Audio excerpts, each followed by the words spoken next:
hope you had a wonderful, relaxing weekend. We have a distinguished guest, Professor Gessler, who's a friend of Gilad, who's a professor at St. Hugh's College, professor of law, who's sitting in. So welcome. So today we have, I think, a very important lecture from an important scholar. Professor Karen Milner is the president of the South African Jewish Board of Deputies and the vice president of the South Africa World Jewish Congress. She's an associate professor of psychology at the University of Wits in South Africa. Her talk today is a view from South Africa, ground zero for anti-Israel slurs, apartheid, colonialism, and the new genocide. And I think very important, not only is Karen a distinguished scholar, but as a leader of the Jewish community, has been really at the forefront of dealing with an onslaught against the community there. It's really a precarious situation. And you can go online to see one of our reports on South Africa, just to get a sense of what's going on there with the government and its connections to Iran and Qatar and the Brotherhood, which is all a gun. And we have another report coming out in a few months as well. Started perhaps at Durban 2 and continues. So Karen, thanks for being here, and the floor is yours. Thank you so much, Charles, and good morning, everybody. A very warm welcome to all of you on this Monday morning. Well done, everybody, for getting out here. I hope everybody had a wonderful weekend. The slide you see in front of me, even though I've only been away for a week, still makes me a little bit homesick because this is my university. Formerly known as the University of the Witwatersrand, but known by pretty much everybody as Wits University. And it sits basically in the center of the city, and we'll talk a little bit later about the decolonization that occurred and some of the efforts around decolonization. But one of the things that's happened is that all our buildings in the last couple of years have been renamed from old colonial names to new African names, including, although the buildings have a very colonial style, they now have very African names. So thank you all very much for coming and for attending this talk. I also want to say I've had a lot of questions along the line, so I've tried to incorporate some of them, some of the answers into my talk, but please, I hope I'll have a chance to leave a lot of time for questions, and also feel free to put your hand up and interrupt me. I'm very comfortable with questions in the middle as well. So before I start formally with this talk, I just want to make sure, well, let me ask a question. I'm assuming everybody has heard of South Africa. Okay. How many people feel they know much about South Africa? Okay. So as I expected, quite a mixed audience. So I'm going to give a little bit of background, not great, but just so that we're all kind of on the same page. And I'm just going to present some stats coming forward. But keep those in mind as I go on to the bulk of my presentation, because I think they're important. So just a really quick missing out masses on one slide. South Africa started off. Not started at all, but the history of South Africa, as I was taught it, which didn't include the history of indigenous South Africa at all, started at colonial Dutch rule, then colonial British rule until 1948. In 1948, a party called the Nationalist Party comes into power and officially adopts the policy of apartheid and codifies race discrimination into law. Year or two after the establishment of apartheid, something called the Population Registration Act is passed, and the Population Registration Act dictates basically people's lives from there on and defines everybody in South Africa in terms of these categories: white, colored, which is different from the way you use colored perhaps in the US, Indian, and black African.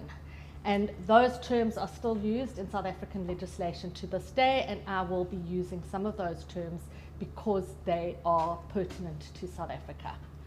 So, 1948 were the years of apartheid, going all the way through to the sudden announcement in 1991 by then President F.W. de Klerk that he has been in talks with the African National Congress, which was the primary liberation movement, and that he was going to release Nelson Mandela. So Nelson Mandela is released in 1991, and in 1994, South Africa had its first democratic elections.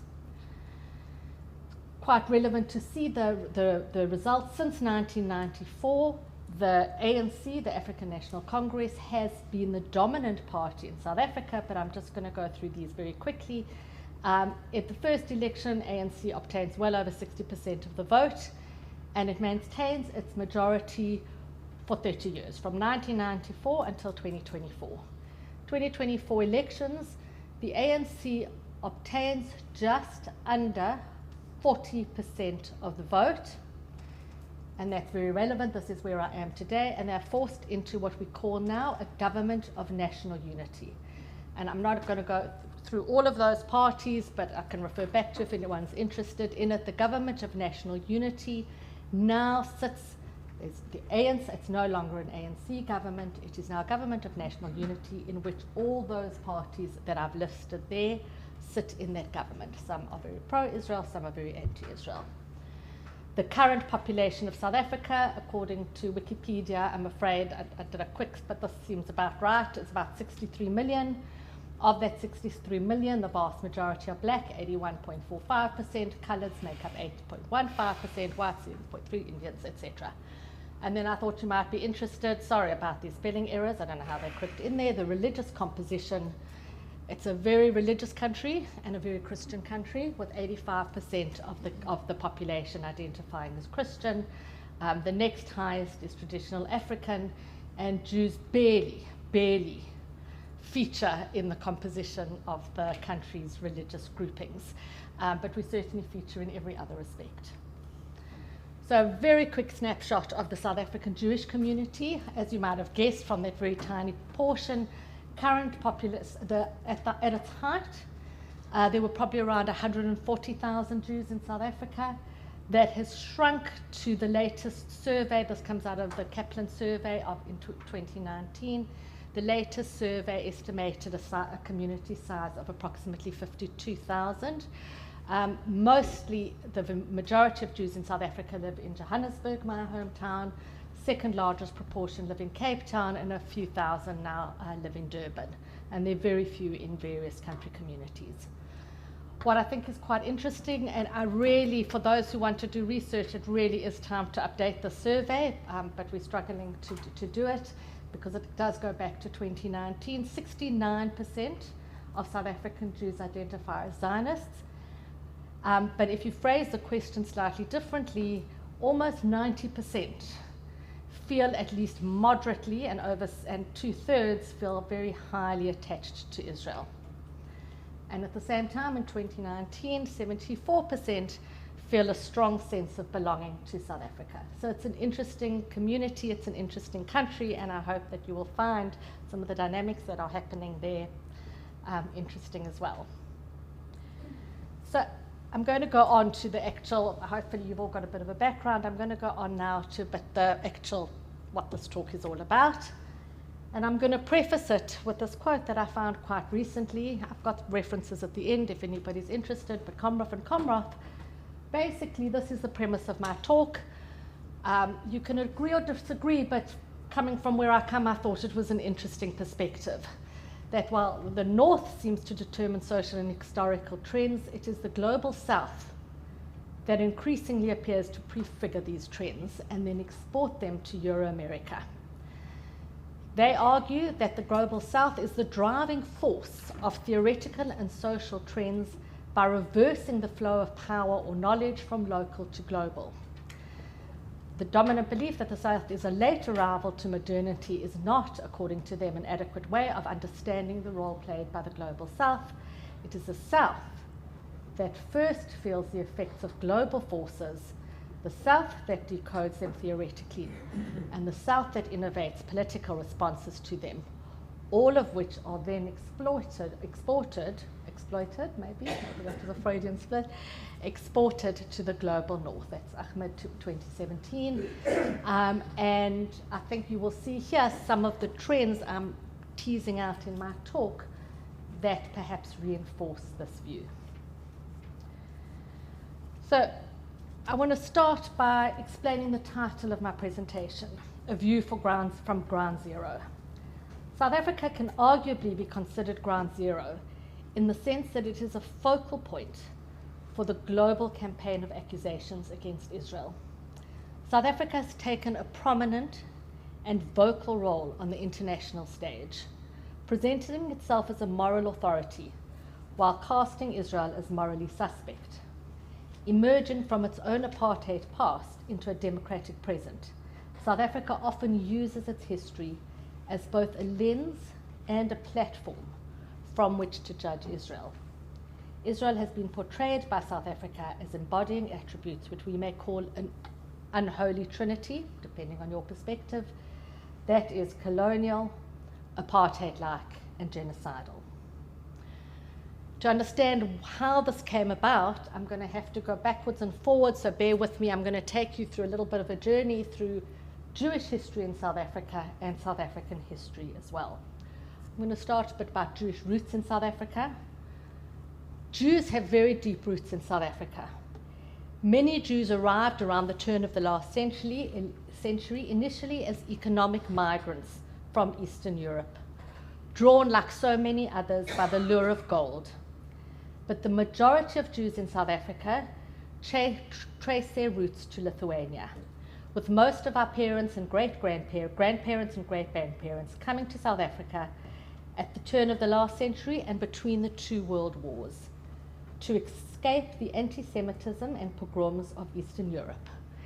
It is not a big survivor community, mainly because South Africa shut its doors to immigrants from Eastern Europe just before the war, but the memories and inherited memories of Lithuanian pogroms plays a huge role to this day in the psyche of South African Jews. So I'm going to fast forward a little bit from the initial migration to South Africa, and we have South Africa just before the start of the Second World War limits immigration of Jews to South Africa, along with many other countries pre-war. And then post-war, in this pre-war, war, and post-war period, we see the rise of white Afrikaner nationalism in South Africa. White Afrikaner nationalism in South Africa had a very, very strong strain of anti-Semitism, including, and there's a great book, if anybody's, I can recommend it to you later, which talks about the anti-Semitism inherent in white Afrikaner nationalism and white nationalism, which I'm sure is no surprise to anybody here, but including a group called the Grey Shirts, which were modeled on the Nazi brown shirts, which were deeply anti-Semitic and believed that South Africa should have entered the war on the side of the Nazis. So there is that strain going through the pre-1948 South African history. 1948, there's an election, and the white supremacist or nationalist party the National Party comes to power in South Africa and establishes, as I said before, apartheid as an official government policy. Jews then as now are a tiny vulnerable minority and are grudgingly given the title white in South Africa. So in terms of conversations about whiteness, it's a slightly different scenario in South Africa. I was officially, legally designated white in South Africa. I think my ID number still reflects it. But we were still very much outsiders within this group. There was still the strain of anti-Semitism running through it, both then and now. So over the following 40 plus years of apartheid rule, Jews certainly benefit from the white status that was accorded to us through the Population Registration Act. There's no question about that. The organized Jewish community, represented by the South African Jewish Board of Deputies, which I'm currently the president, the chairperson of, do not at the time criticize or condemn apartheid regime, an omission that the post-apartheid board does apologize for. running back just to the, so that was the Jews in terms of Israel, and I'll talk about a little bit more of this in a moment. During this time, Israel was seen as an ally of the South African apartheid government, and Israel joined the boycott of apartheid very late in the day, a factor which the ANC does not seem to have forgiven. I think it's important to note that when Israel did announce that it was joining the boycott, the South African Jewish Board of Deputies at the time was called into the government office, into the office of the government, and actually threatened. Nothing has changed. As you'll see in a moment, South African Jewry are regularly still seen as the representatives of the Israeli government in South Africa. So while the organized community did very little to oppose apartheid, Jews in South Africa were actually hugely disproportionately represented in the fight against apartheid. When Mandela is hiding from the apartheid police, he sets up headquarters at Liliesleaf Farm. If anyone comes to South Africa, I'd love to take you there. In Rivonia, a farm that was owned by a Jewish family and that was given to the ANC to use as their headquarters. When he is arrested and put on trial for treason, his co-conspirators, his lawyers, every single one of the white people involved at that time was in fact Jewish. There are numerous other stories of enormous acts of bravery and courage by South African Jews documented in the book Mensches in the Trenches. Whether these were practicing Jews, some of them were just Jewish, a clear theme runs through their stories of why they placed themselves in harm's way to end apartheid, and that is their Jewish values and memories of their own experiences of discrimination and anti-Semitism in Eastern Europe. So I'm now going to fast forward to 1991 and the release of Nelson Mandela and the first democratic elections in South Africa in 1994. South Africa's rainbow nation is feted around the world. Few now remember how close we came to civil war when Communist Party leader Chris Hani was assassinated just before the elections. But South Africa pulls itself back from the brink. The peaceful transition to democracy in South Africa was truly miraculous. And I say that as somebody who doesn't tend to believe in miracles, but who lived through it at the time, and it was a remarkable and miraculous event. We have now, arguably, one of the best constitutions in the world, crafted largely by Jewish lawyers. And of course, we had the remarkable Nelson Mandela. And I'm going to just briefly pause to show you this. I'm sure many, many of you have seen the first of those slides. It's quoted in numerous protests, numerous comments, where Mandela says, "We know too well that our freedom is incomplete without the freedom of Palestinians." Quite arguably a reasonable position. I don't think anybody would doubt it. What people do forget to mention sometimes, though, is Nelson Mandela added at some point this as well: "We recognize the legitimacy of Zionism and we insist on the right of the State of Israel to exist within secure borders, but with equal vigor support the Palestinian right to self-determination." So the tradition of Mandela, which culminated in the miracle of the end of apartheid, if only his position and his thinking remained this strong in terms of recognizing all sides in a conflict, I think we might have found ourselves, perhaps he might have been able to do perhaps something around this horrific war that we find ourselves in now. Mandela once said, "You don't make peace with your friends, you make peace with your enemies."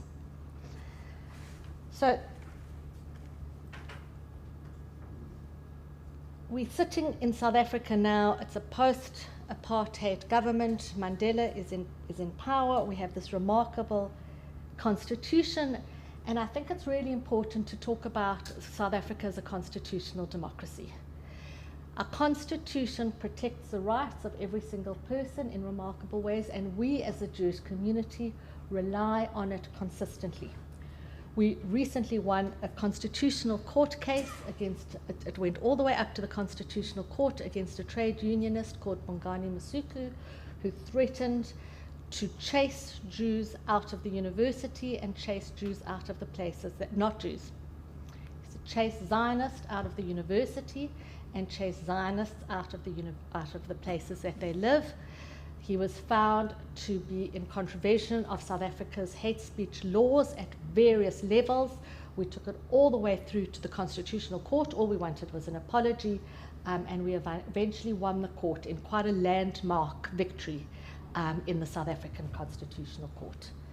We've got a number of other cases currently at the moment in South Africa dealing with this absolute upsurge of hate that we've seen internationally. But let me go back again quickly to the immediate post-apartheid South Africa. And the new ANC government is not a friend of Israel. Okay, let me be very clear.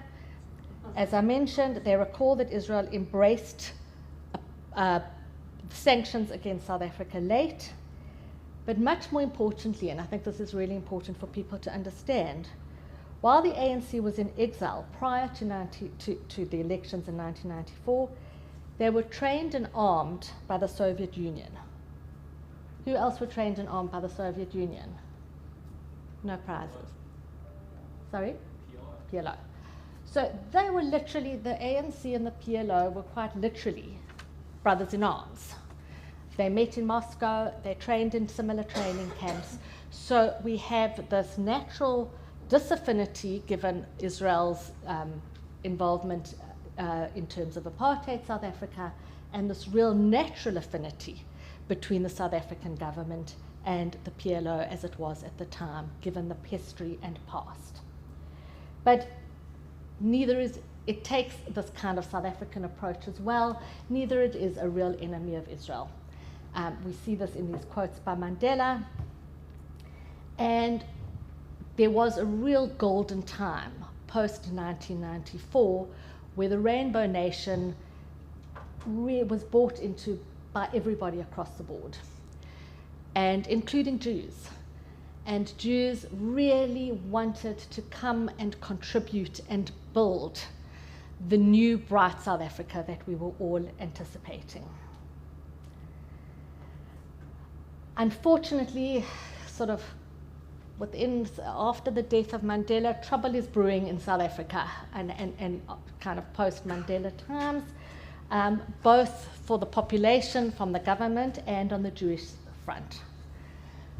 From a government perspective, Mandela's successor, Thabo Mbeki, is deposed in favor of Jacob Zuma, and no one predicted the wholesale carnage that Jacob Zuma's government would let loose on the South African population. And I think it's important. There was a term coined in South Africa for what Zuma did to our country, and it is called state capture. What that means is that the corruption was so endemic throughout every single one of government, department, ministries, that it was systemic and endemic within the country. It was the people who initiated the state capture were brothers from India called the Guptas.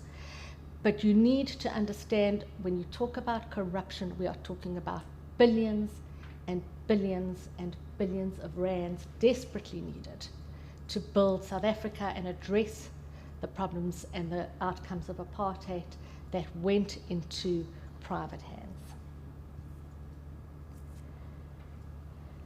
Through all this time, though, I have to say, and all these governments, South Africa is starting to take the lead in terms of anti-Israel activism, but the South African government during this period, so I'm talking about during the period of Presidents Mbeki, Mandela, Mbeki, and Zuma, even including Zuma, remains loyal to its position as potential peacemaker in the Middle East. And quite importantly, given that this is a talk on anti-Semitism, sensitive to its Jewish community and the sensitivities of the Jewish community and our feelings about Israel. But certainly from an activist position, South Africa is already being used as a focal point for anti-Israel activism. And then, as many of you will know, I'm putting this up, 2001, and our reason it's got Ariel Sharon, Butcher Ariel Sharon in front there is to show you how old it is. This is a picture from the 2001 Durban Conference Against Racism. And I think that at the time we were so shocked, but that picture now of the swastika and the Magen David, okay, we're talking this was a picture from 2001. The picture of the swastika and the Magen David have now become commonplace. But at the time, it was truly shocking to all of us. So remember, this was a conference for global NGOs dedicated to eliminating racism, located specifically in South Africa because of our history. And it effectively births the BDS movement. And the first very clear signal of the anti-Semitism lurking beneath some of the anti-Israel agenda. The United States withdraws from the conference because of the anti-Semitism, and other countries do as well, but we really see naked anti-Semitisms on the streets of Durban. The protocols of the Elders of Zion are sold openly. Durban is a city in South Africa. The protocols of the Elders of Zion are sold openly on the streets. The rhetoric is anti-Semitic. The rhetoric is Nazi-like. I would strongly recommend those of you, again, if I'm talking about foreshadowing, not only did this foreshadow things like the Nazi flag together with the Magen David, it also foreshadows, if you read some of the testimonies of the people who were at Durban in 2001, it does a little bit foreshadow some of the trauma that we are all feeling in this room now, of this absolute shock of, we went to a conference on racism and we found this absolute explosion of anti-Semitism emerging. So in addition to the tropes that came through, so does some of the trauma come through here as well. I know two families who left Durban as a direct result of the 2001 Conference Against Racism because it was so shocking at the time. So 2001 Conference Against Racism, Israel apartheid becomes a well-used slur, and the problems that we had been seeing on South African campuses obviously start spreading to the US and Europe. And that is, I think, one of the very clear foreshadowings that we see starting in South Africa and moving on. Now, I'm going to talk a little bit about a separate movement that emerged during the Zuma years in South Africa, and that was called the Fees Must Fall movement. Apologies for the language. So, I've spoken about state capture, I've spoken about Zuma.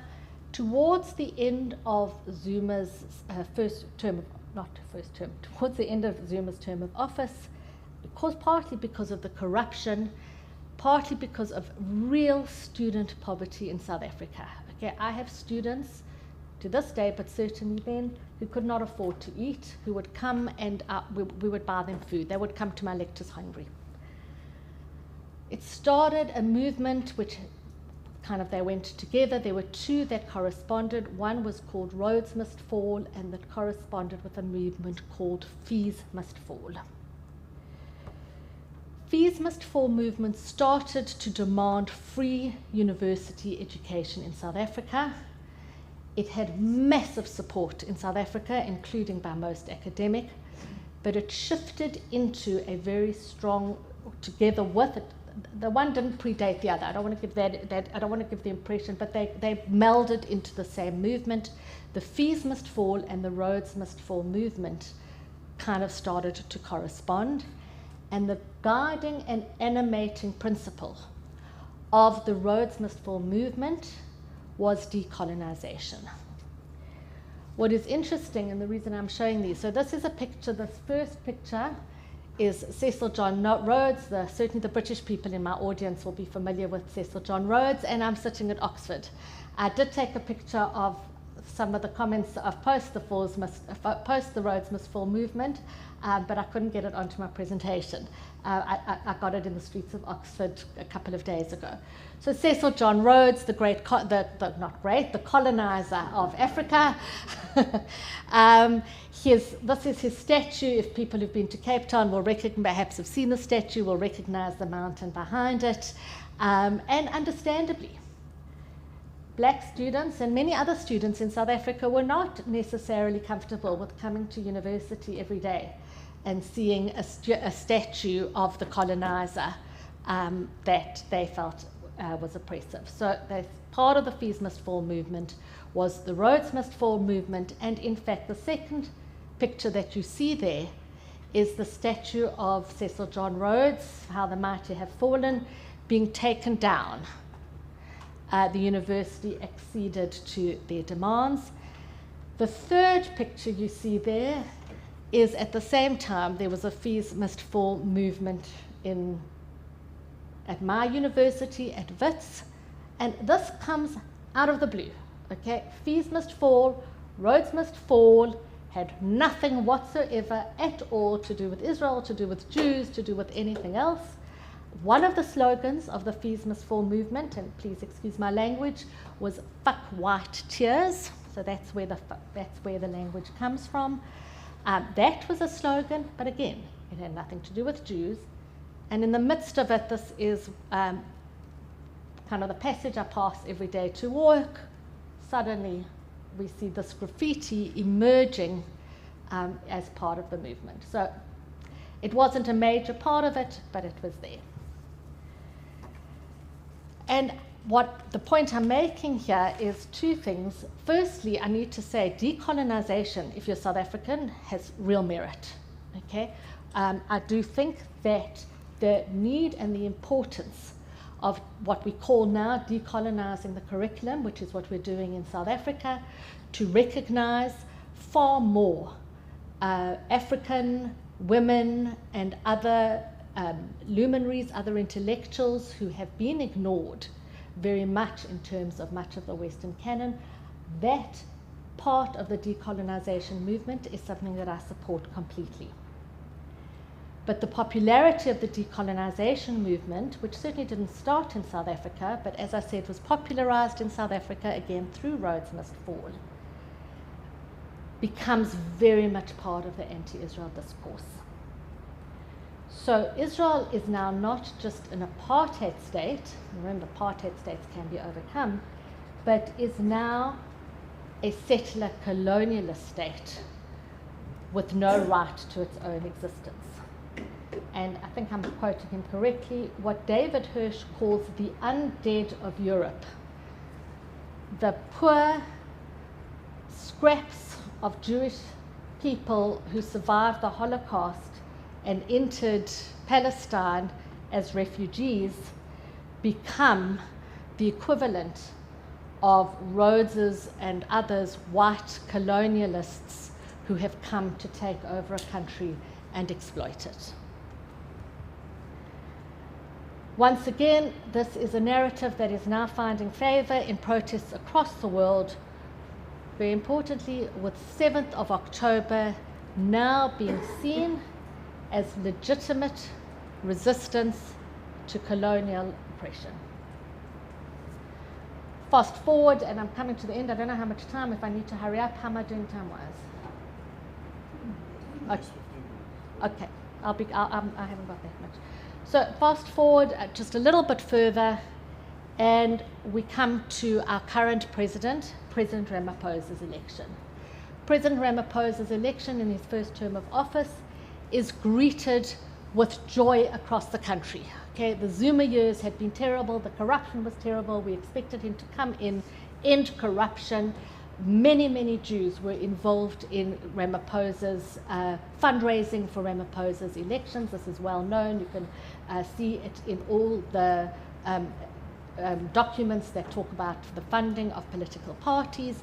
And in fact, it another term is coined, Ramaphoria, we call it. South Africa is full of Ramaphoria. We are so excited at the election of Cyril Ramaphosa, because it might not have been him, and Ramaphosa comes, he gives the most beautiful speech. He comes to the South African Jewish Board of Deputies conference in his first term of office, and he gives the most beautiful speech, and part of his speech, not there, but is he says, Tuma Mina, which means take me.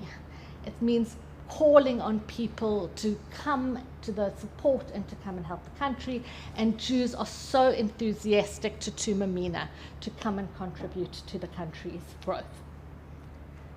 But the troubling signs about Israel are now at a state level are growing stronger and stronger. Ramaphosa presents his views on numerous international fora with the view that Israel is apartheid, and then October the 7th happens. An event that ripped all of our worlds apart. But I want to tell you, for South African Jews, the 29th of December, which was the date that South Africa launched its case against Israel at the ICJ, that was also a seminal moment for South African Jews in terms of how we felt, and I'll tell you why the government had betrayed us. I just want to share with you, this is a letter from the ANC to the South African Jewish Board of Deputies, and please note the date, okay, because much has happened since then, which perhaps has changed government's views around the world, but this date is the 17th of October 2023. The war had barely started. Okay, firstly, they say the ANC NEC has condemned in strongest terms the brutal killing of civilians by Hamas. The ANC NEC did not condemn, prior to this letter, in any terms, the brutal killing of civilians by Hamas. It was only after numerous objections by the South African Jewish Board of Deputies that we received this letter. On the 17th of October, in the same letter that they talk about the condemnation of the killing of civilians by Hamas, the immediate sentence afterwards, the ANC has also been perturbed by the genocidal and atrocious activities of the State of Israel. So I'm just pointing out that genocidal was used way before anybody knew how the war in Gaza was going to play out, very fresh after October the 7th. And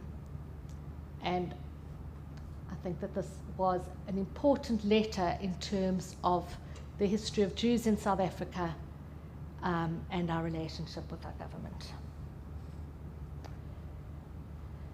So there are a couple of other things I'm going to touch on, and then I want to open up to questions, but this letter came at the 17th of October 2023. Around the same time, our Minister of Foreign Affairs, Naledi Pandor, she was a whole South African minister, okay, had a call with Hamas within a week of the October the 7th attack.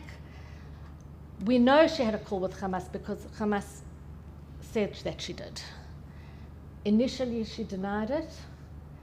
After kind of 24 hours of denial, she then acknowledged that she had in fact had a call with Hamas, and the only thing she denied was the characterization of the call, which Hamas said that she had phoned to offer support. She stated that she had not phoned to offer support, that she had simply phoned to inquire about humanitarian aid entering Gaza. So this is a real shift. I want to say something very important.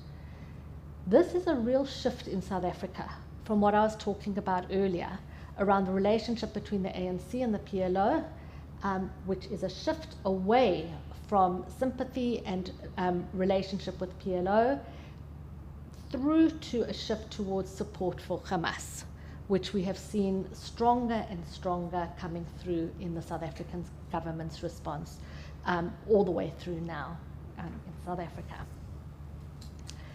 I'm going to add one or two more things that I think are relevant. There's so much more, but I'll give the opportunity for people to ask questions.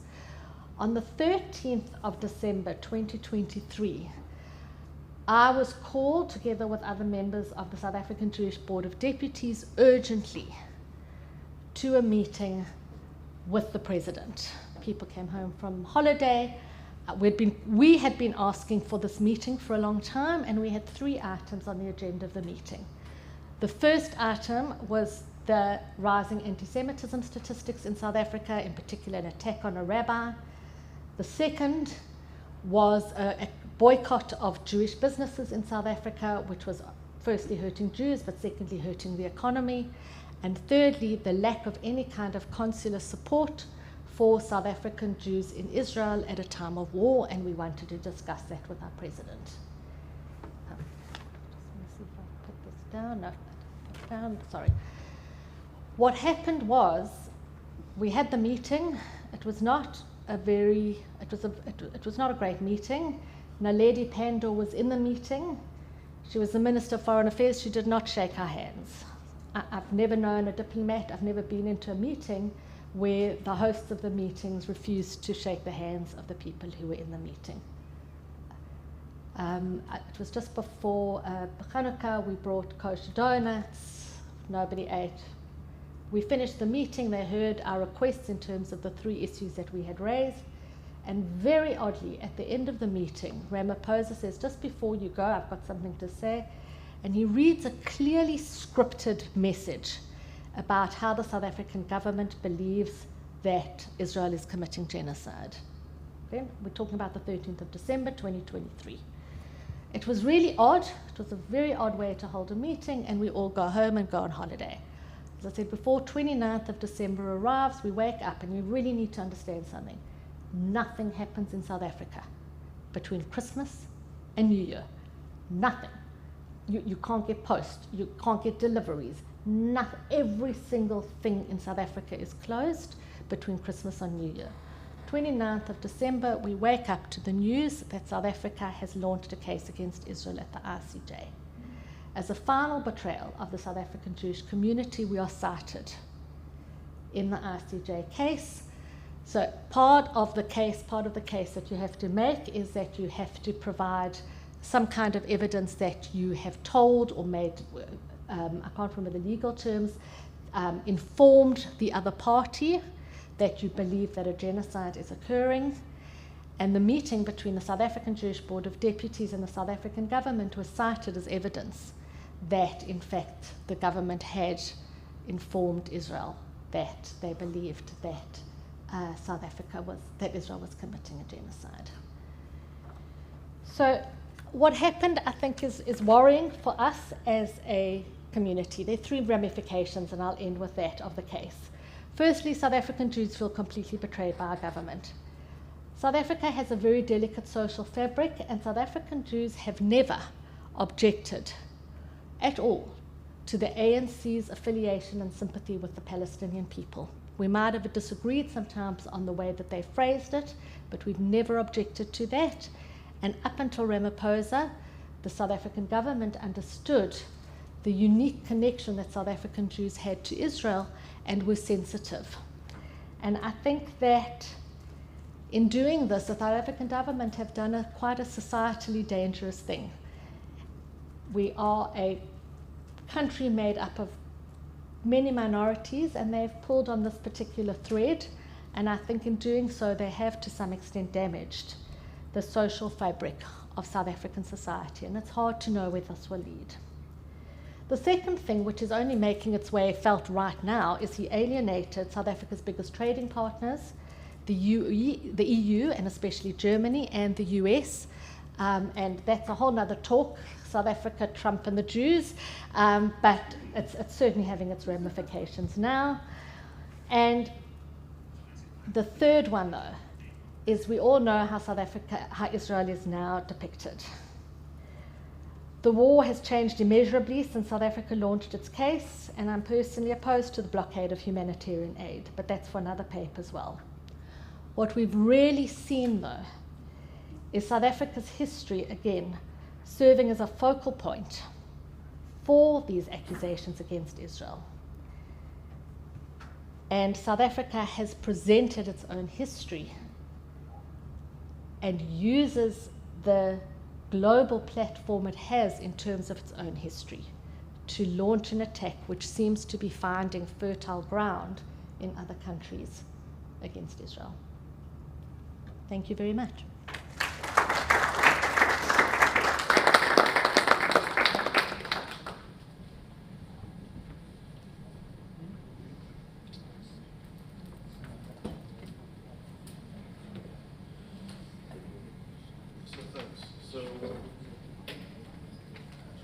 Thank you for your presentation, for all the work you're doing, for your community, and your scholarship.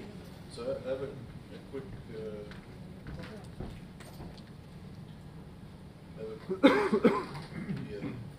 can you hear me?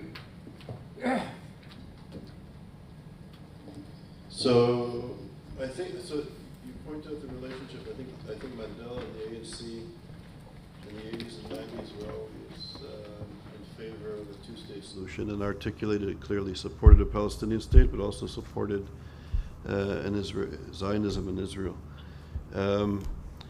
Mandela, as you said, also had good relations with the Soviet Union, with the PLO, but also, interestingly, with Iran and Syria, which is also interesting. And I met Mandela over the years several times. One of the times I met him was when he flew to Iran and then to Syria and then to Israel.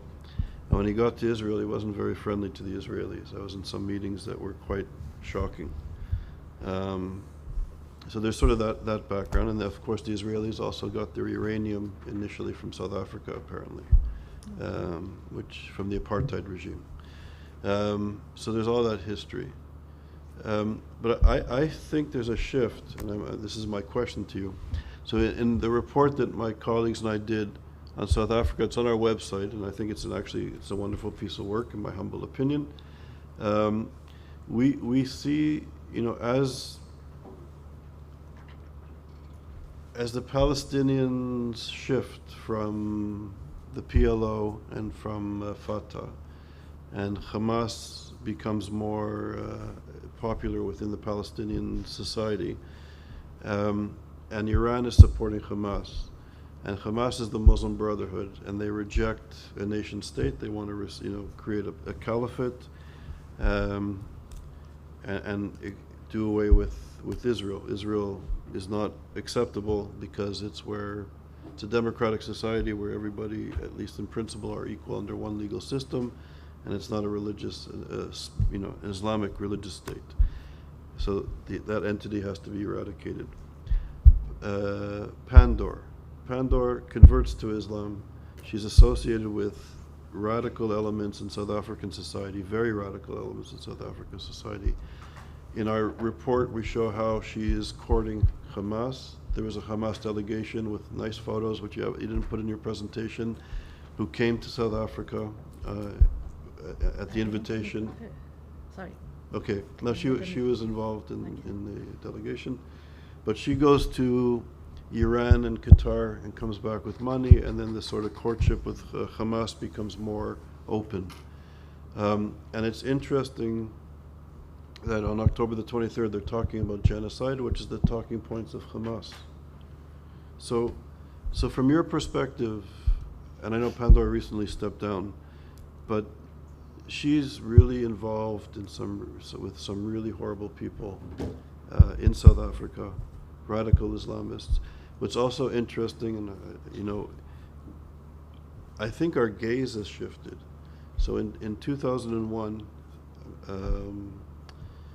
when there's this Durban conference, and you see the pictures of people in South Africa protesting, when 20 years ago, the gaze was, to me, Africans were protesting the Zionist entity. Today, I was kind of shocked by my perception. It was all Muslims who were protesting. There weren't any black Africans there, or white Africans, which is also interesting.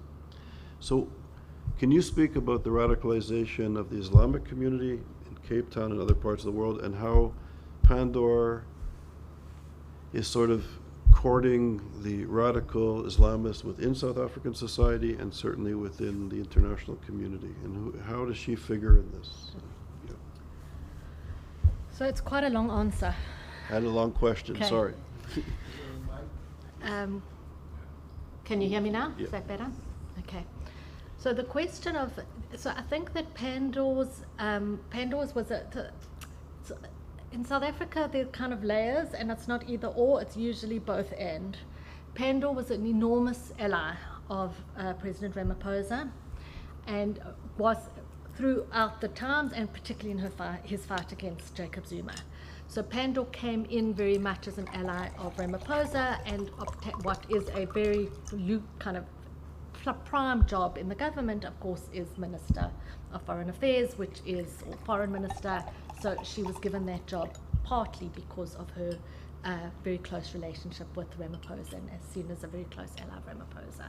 So what her views and what they had to do with Israel at that stage, whether they had anything to do with her position, I don't know, and I wouldn't really comment. What does happen though in South Africa, so this is kind of a two-part answer, I'm a bit all over the place, but I'll try my best. The second half of the answer is to say the protests in South Africa are really far less than you see anywhere else in the world. We've had virtually no encampments on South African universities, partly because it's another paper as well, but we've had virtually no encampments on South African universities. The size of the protest march are tiny compared to protest march. I just saw the Sydney march yesterday. The size is really, it's not attracting a lot of people on the ground. It is primarily attracting people, mostly Muslims in South Africa, and a much smaller number of black South Africans. Having said that, and this really supports, just to give you a bit of more support to that, and I mentioned earlier, I didn't go back to it, that ANC fell below 40% in the last election. The only election platform that the ANC had was Israel-Palestine. It was all they spoke about, okay? And in the very, very last election rally, so by South African law, there comes a point where you can no longer rally or make statements. You have to keep quiet just before the election. In the very last ANC rally before the election, the very last thing that Ramaphosa said as an ANC leader bidding for re-election, the very, very last thing he said to the South African population who are suffering as a result of virtually no infrastructure at the moment, water shortages, electricity shortages, massive unemployment. He said, from the river to the sea, Palestine will be free. That was the last statement he made. He and Pandor, certainly they electioneered very much in the Cape, which has quite a high Muslim population. Whenever they electioneered in the Cape, they wore kafirs throughout the electioneering program. That was their election platform. The ANC did far worse in the elections than anybody had predicted. They were expected to drop. So I'm not saying it's because of Israel-Palestine, but what I am saying is that it certainly didn't do them any favors. They certainly didn't gain any votes, and in fact some of the pro-Israel parties gained votes very much at the ANC's expense. So it doesn't answer your question completely, but I think it does talk to whether there's there doesn't feel like there's massive support on the ground. The last survey I saw on whether black South Africans think Israel is an apartheid state was about a year or two ago, so since the war started. And quite honestly, it was about 50-50, which, given the kind of rhetoric that we're seeing in our press in South Africa, was quite surprising. I would have expected to be much higher. And in fact, when you dig down into the numbers, what is very clear is actually most South Africans are worried about South Africa and would rather that their politicians don't get involved in this. So I think we can't, although she's lost her prime position, Ronald Lamola is continuing with the position. There's been a little bit of softening, but not much. And we haven't seen the end of my Lady Pandor. Okay, and just to press you a bit more, what do you think the relations are between Hamas and the current administration, and the funding from Qatar, support from Iran? And last time I was in South Africa, I was giving some lectures at universities, but I also briefed the community security apparatus, and the main concern was radical Islam. It's really quite extraordinary that was sort of going on there. So is that a major concern, these type of relations to the community, or? So certainly, I mean, since the end, so certainly since the end of it'll be interesting to see subsequent to the 12-day war and Israel's attack on Iran, because I think that South Africa frames its relationship as a relationship with Iran. South Africa is very unashamedly allies with Iran. It brought Iran into the BRICS, I assume you all know what BRICS is. It brought Iran into the BRICS framework. There are regular interactions, and they have very, very cordial relations. So I think that is how it's framed, and the relationship, I don't know enough about it, between the South African government and Hamas is certainly, if it's happening, is happening in terms of the broader relationship that it has with Iran. I think also, we also do have to see this more broadly in terms of South Africa's geopolitical positioning. So positioning itself in relation to China and Russia, and this is part of it. It's sometimes all about the Jews, it's sometimes not all about the Jews. And some of it, the bit that's not all about the Jews, is it's positioning itself in opposition to the US and the EU, and it is aligning itself more and more and more. It's always been allied, but it's aligning itself more and more and more with China and Russia. And I just want to point out two more quick things, because I know people are waiting to ask questions. The first is the difference in the response of the South African government to the Ukraine-Russia war compared to the Israel-Hamas war. And that is, South Africa maintained its stance that we've had since Mandela, and that it was very, very strongly about. It refused to condemn Russia. In fact, initially it was it pulled back a bit under a lot of protest, but its position there was, we don't take sides, we act as the peacekeeper. You can only be a peacekeeper if you don't take sides. There was that position when it came to Russia, Ukraine, and by the way, many other wars across Africa. Sudan, they've met with some of the warlords in Sudan. That is their position. They say, we meet with people, we're friends, this is how you make peace. But such a clear distinction there into and Israel. So that's the one point I wanted to make. The second point also, which I think I assume people know it, so I kind of did gloss over it. So just before the elections, the ANC was bankrupt. And when I say bankrupt, I mean bankrupt. The offices were being sequestrated. Trucks were arriving and taking furniture away. There was no money for salaries. ANC staff were striking.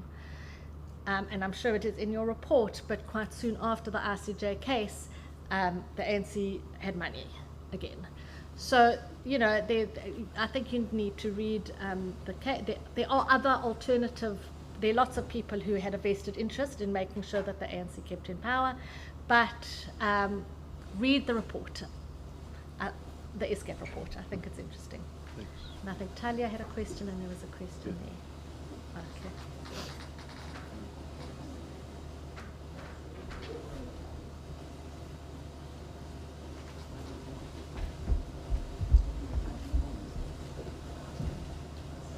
It's the rain.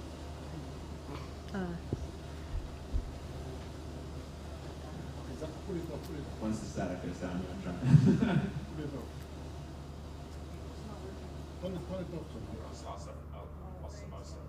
Sorry, hold on. There we go. First of all, thank you, Karen. That was a truly interesting and informative talk, I think, for all of us. I don't think anyone here understands the complexity of South Africa that well. I learned so much, and I particularly appreciate the paradoxes and nuances that you detail. I think we all have some version of that wherever we come from, so we can see some kind of similarities there, but I didn't know all of that history, so I appreciate that very much. I wanted to pick up on one aspect of your talk, and this was the kind of south-north inversion, which I find very interesting. I'd love to hear you talk more about that, and now I'm going to throw out something unfair to that inversion, which I'm very sympathetic to. Unfair because I'm just throwing in another context, which seems quite similar to me, very close to England, and that's the Irish aspect to all this, which seems quite similar to what you're describing, by which I mean there seems to be an activist capture of official government policy and is certainly an identification which may have been rumbling along for a long time, but which is so out in the open since 2023. And I wonder, maybe really, maybe what explains that exactly? I'm not sure. Maybe it is related exactly to what Charles is putting on the table, but perhaps it seems, there are also other kind of weird cultural issues at play. So I'll leave it at that for the moment. Thanks. I think it's a great question and absolute valid pushback. I think the South-North kind of reversal is quite a recent, and I don't think anyone's really thought about it in relation to this in particular, but more a positioning of the South as a kind of leader, and part of it is this emphasis now on the global South. I'm assuming you're all seeing it. I mean, in South Africa, it's all we see is the emphasis on the global South. But I think it's interesting, the one thing that the parallels are around conflict in our past, that made both countries perhaps have some kind of perhaps vested interest. I don't know Ireland enough to really comment on it. So, like at the top of my head, I'd say that the past conflict,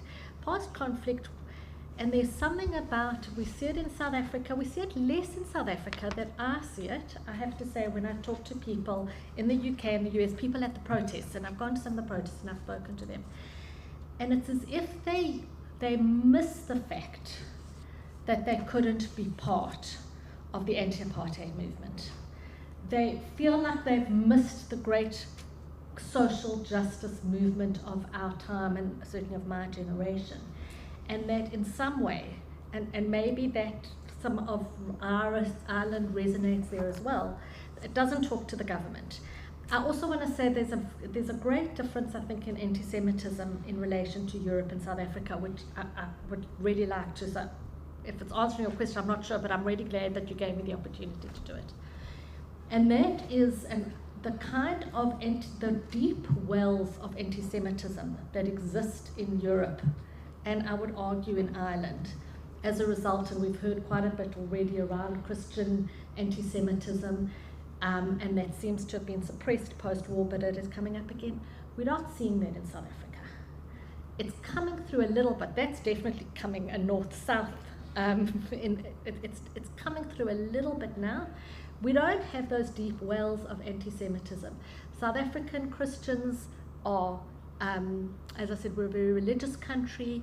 As a general rule, if you particularly the pastors, the Zionist Christian Church, just to be clear, it has nothing to do with Zionism, like our kind of Zionism, but all of those churches are not at all anti-Semitic, but the churches, the colonialist churches, the Catholic Church and the Anglican Church, those are where we're seeing the real positioning coming from. So I think that's an interesting thing to note about South Africa. I'll think about your question and I'll try and answer it a bit better once I've had a chance to think. Thank you.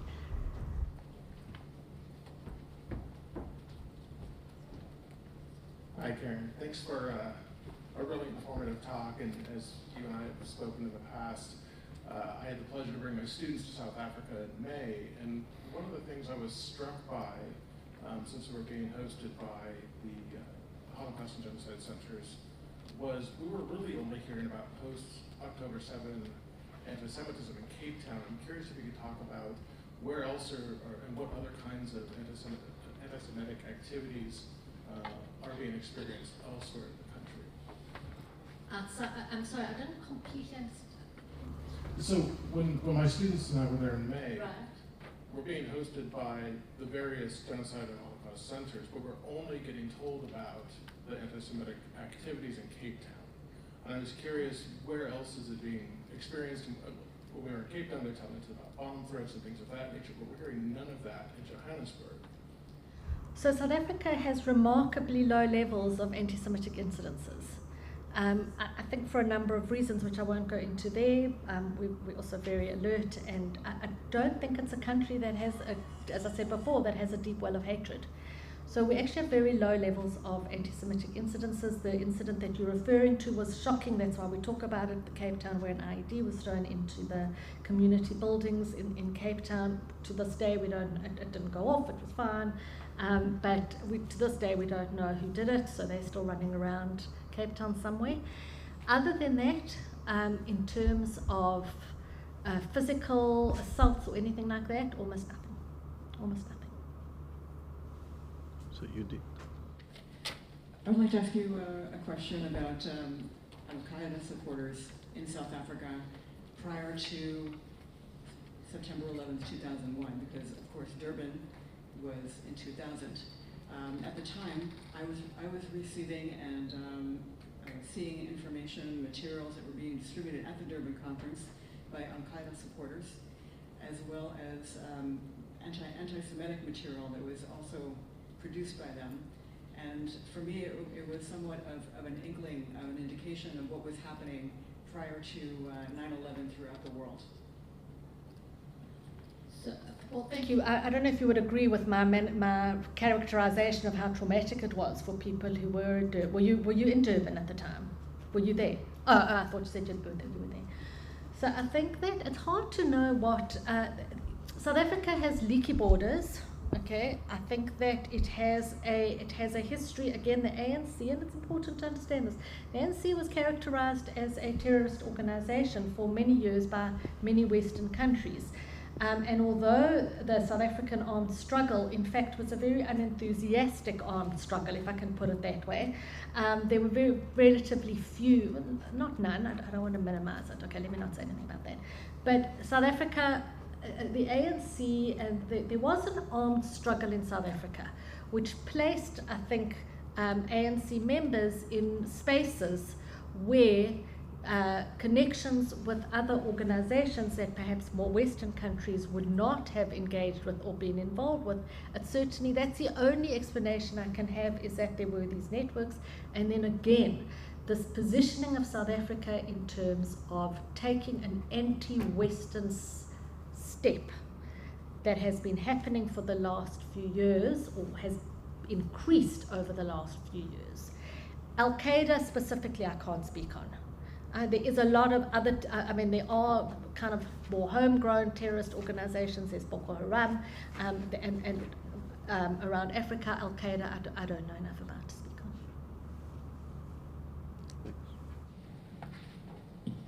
Hello, thank you so much for such an excellent presentation.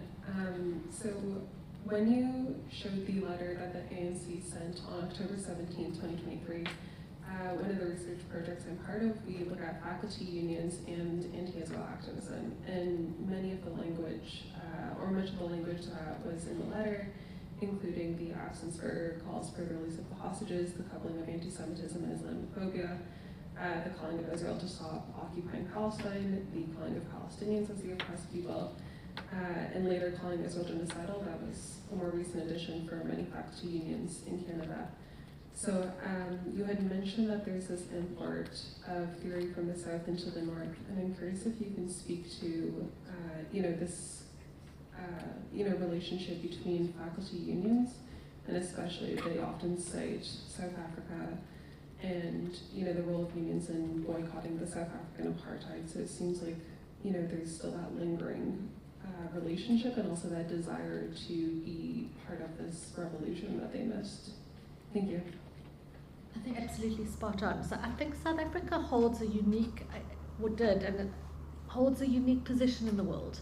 When I spoke at the beginning by saying that the peaceful transition to democracy felt miraculous as somebody living through it, I wasn't exaggerating. And I think because of that, it holds quite a unique position in the world, which is why it has such standing when it comes out with statements like this.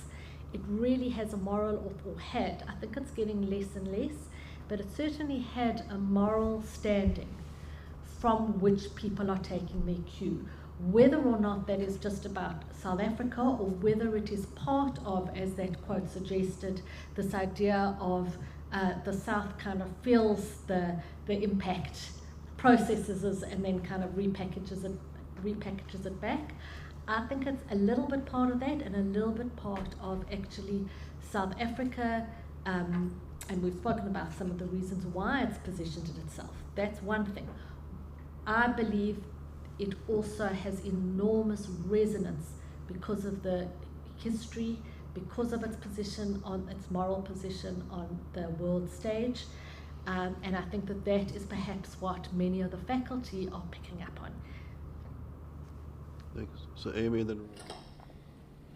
So you began by talking about this, and you just ended with that too, the self-driving trends. I would say the same thing's happened with populism. Those of us from North America seem to think it started with Trump or something. Those in Europe would have their own examples. In fact, it's the pink tide from Latin America that goes back to the 1970s. So we should be much more attentive to those trends coming from the South. If I follow your example from South Africa, I'm wondering, when you started to talk about the relative absence of violence, and you say, you know, Cape Town is, the example of Cape Town is exceptional. For those of us, I can only speak to the United States right now, who feel some relief, as it would seem that there are fewer encampments, or as it would seem that there might be, you know, despite the 3 most recent attacks since April, in terms of campus life, it does seem to be tempered somewhat.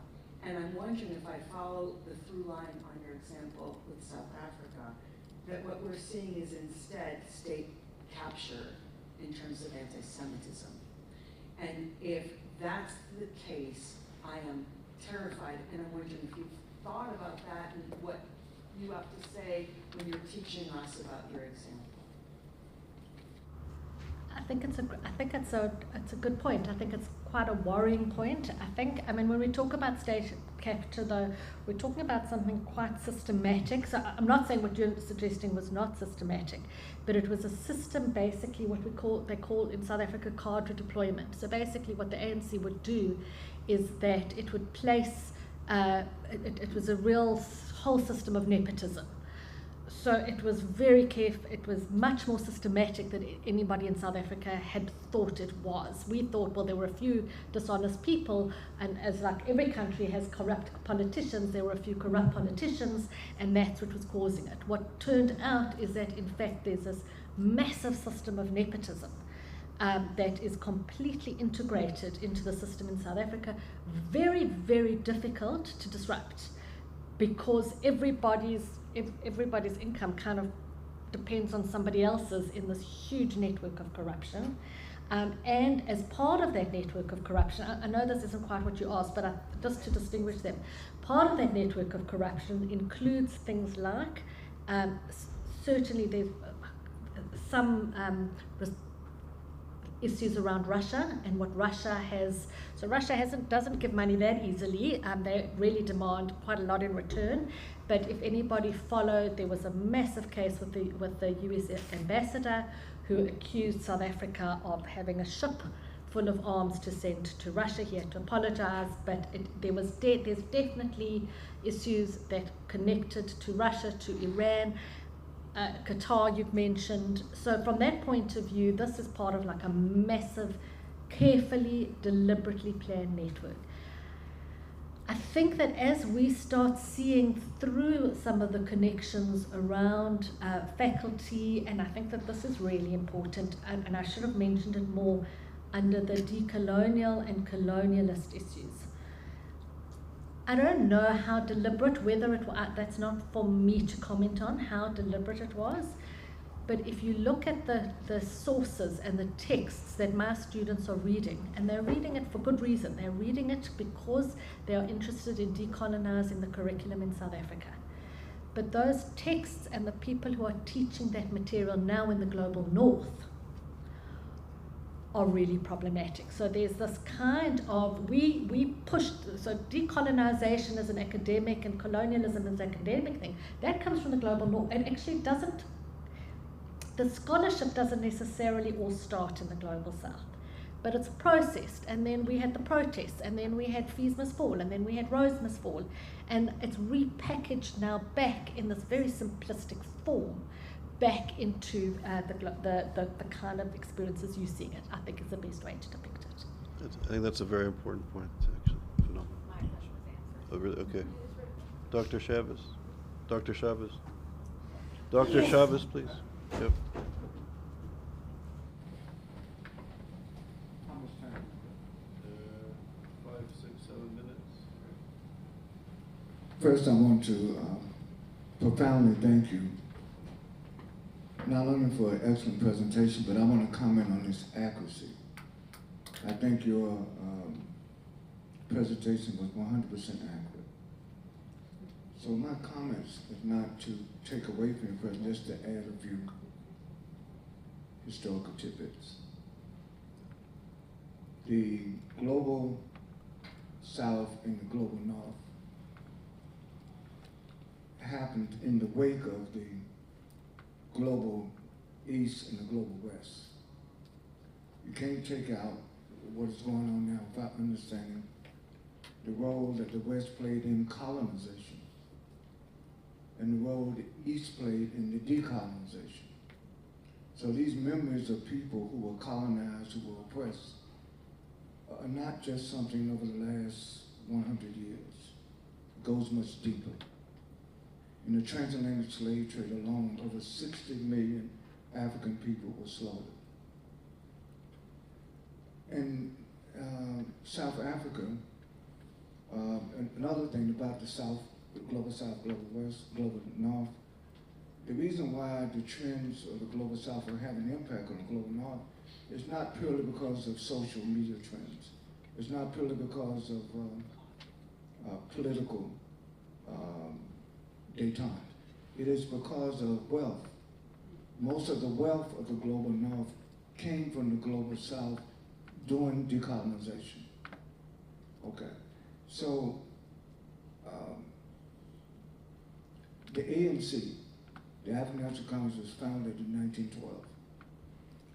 There were Jews from South Africa that were part of the founding of the ANC. Even to this day, there's a large number of South African Jews who are in the African National Congress. The South African Communist Party was led by South African Jews. And there was a close relationship between the South African Communist Party and the ANC. Why? Because of the East-West conflict.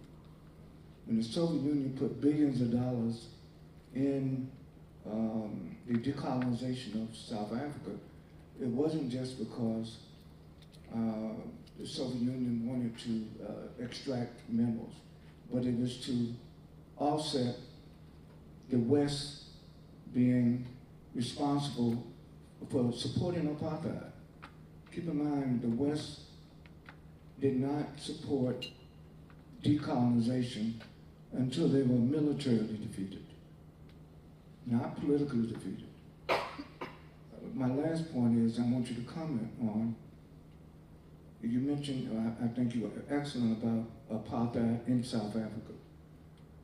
But before 1980 and the mid-80s, apartheid wasn't just in South Africa. The apartheid regime had invaded what's now known as Namibia, Angola, Mozambique, Zambia, and what is now known as Zimbabwe. So all these peoples, not just the natives in South Africa, but all the peoples of African descent that bordered South Africa joined together. And when the Cubans sent troops, while they sent troops to South Africans, the Soviet Union sent billions of dollars. I was in Angola in the 1980s. I saw firsthand the devastation that the apartheid regime, with its proxies, UNITA and other anti-colonial forces that were African, being paid to protect the West's interests. Angola has the largest supply of oil to Chevron. So a lot of this wasn't just about an ideology or a theology, it was the economics. And then last point, and I'd like for you to comment on, is that Mandela told me personally that if it hadn't been for Oppenheimer, who was Jewish, convincing de Klerk, there was time to let Mandela go. Now, why did Oppenheimer do that? Certainly because he was against apartheid, wanted to see Mandela go, but also it was economic. And Fidel agreed to return the troops from Angola. And when I say troops, people think just soldiers. No, they had tanks, they had planes. The Soviet Union had given us supersonic jets to Angola, and the pilots were Ethiopian. Because you have to know something about flying a plane. You just can't get in a cockpit and fly a supersonic jet.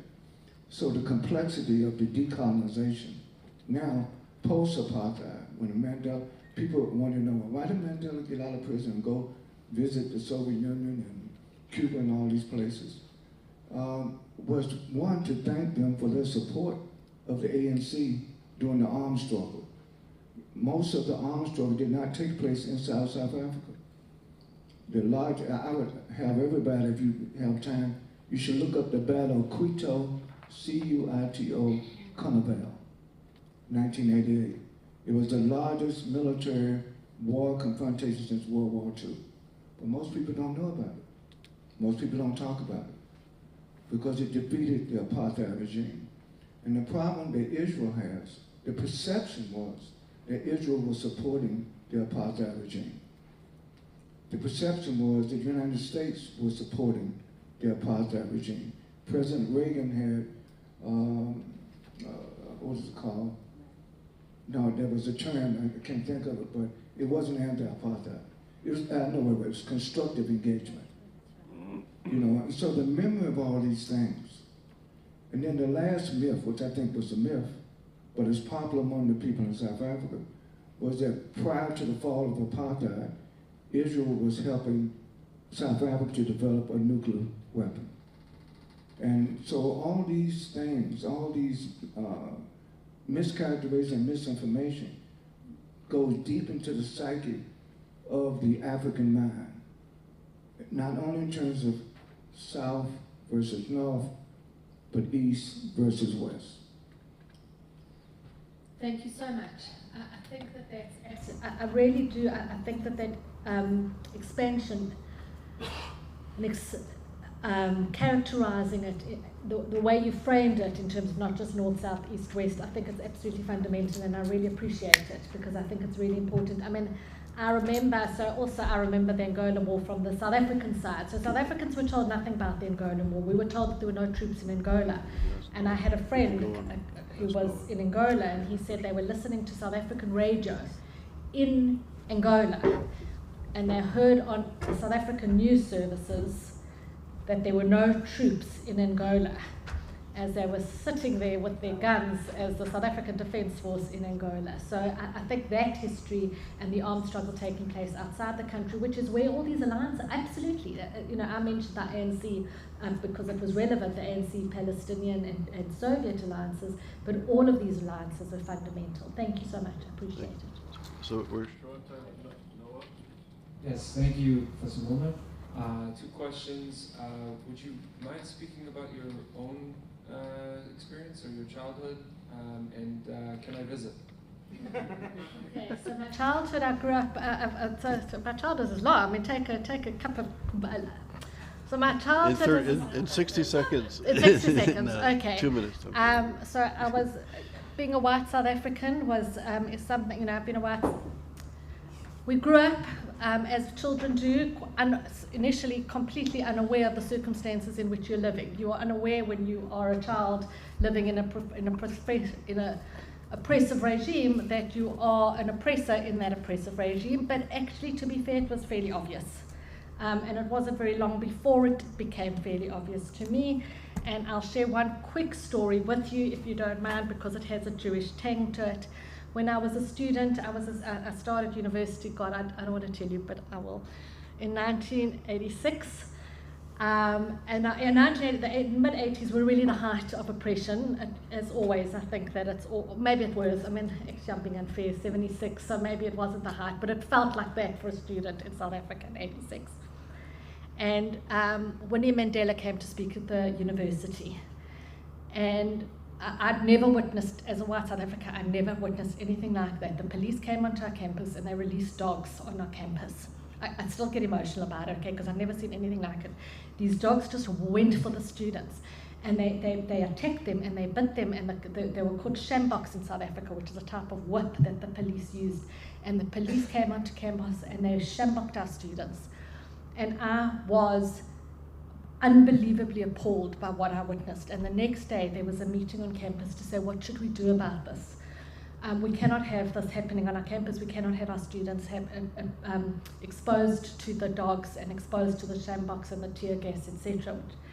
And they asked for students to volunteer to go off campus on a march, so that the police wouldn't come onto campus. And I agreed as a representative of the South African Union of Jewish Students. I was 17 years old. And we went on this march and we were arrested. And we were arrested and taken to Hillbrow police station. It's a very long story, but yeah, some of the names will be familiar to South Africans, but not necessarily familiar to people here. And just as a matter of interest, so Friday, so remember, you've got to remember, apartheid was separation. People forget it. It was separation of races. I'm marching with this black girl. I'm terrified. Okay, I'm 17 years old. I'm marching with her. I'm holding her hand. I don't know if her hand's recovered to this day. I'm holding it so tightly. And we're taken in through the bowels of the police station, and we're taken through to the cells. And she's pulled away from me, and I said, wait, this is my friend. I'm so scared. I don't want to be on my own in a police cell in South Africa. They said, no, she's black. She's going into that cell. You can't go into that cell with her. Okay, so I'm then taken to the cell where the white girls, where the white women were, and it was a Friday afternoon, and this is the nice part of the story.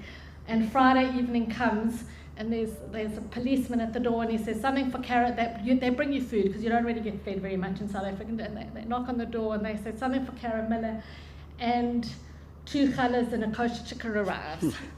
And half an hour later, another 2 challas and a kosher chicken arrives, and half an hour later, and the whole South African, I have to say, the South African Jewish community came out for me that night. About probably 15, 20 challas arrived, about 8 kosher chickens. I did a little kiddush one from what I could remember by heart in the cell. So it does have, so you asked about my childhood, it does have a resonance. Just to be clear, I was arrested. I was not, for whatever, I was not a member of the struggle, but it was something. Sometimes you see something wrong in a society, and that was my instinctive response to it. So thank you. Thanks. So I guess just one more point of information, because we're over time. Clearly, time. It's a message. I bet most people don't know where the origins of apartheid came from. Does anybody know the origins? No? Canada. I didn't know that. Smuts and Verwoerd toured the reservation system in Canada. They were so impressed they went back to create the Bantustans. And there's a guy named Sir Francis Bondhead, was in charge of all the sort of reservation and racial separations of the Dominion countries of South Africa, New Zealand, Canada, and Australia. So that's our contribution to humanity. So on that note, so Harriet very kindly she pulled all the South African reports. They're here if anybody wants a copy.